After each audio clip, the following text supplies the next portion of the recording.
Hi friends, இந்த பதிவு உங்களுக்காக தான். நம்ம தென்னை மரத்தில் தேங்காய் வெட்டிட்டு இருக்கும்போது ஒரு ஆத்தங்கரை சைடை நம்ம பார்த்தோம்.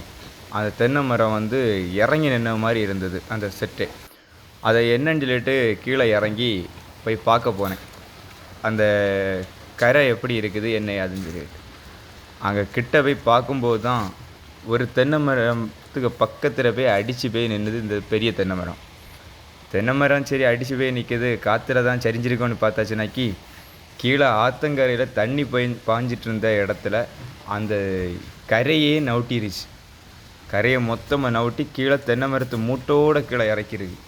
அவன் பார்த்துட்டுங்க ஃப்ரெண்ட்ஸ், அப்போ இவ்வளவு தான் வேர் இருக்குது அந்த தென்னை மரத்தை சுற்றி. நல்ல பேச்சுனாக்கி ஒரு மீட்ரு 1.5 மீட்டருக்கு கேப்பு தான் வேரே போட்டிருக்கு. இந்த சின்ன ஆற்றுல ஓடின வெள்ளம் தான் அவ்வளோ பெரிய வேலையை பார்த்துருக்குது. அப்போ பெரிய ஆற்று கரையில் இருக்கிறவங்களுக்கு நிலைமையை பாருங்கள்.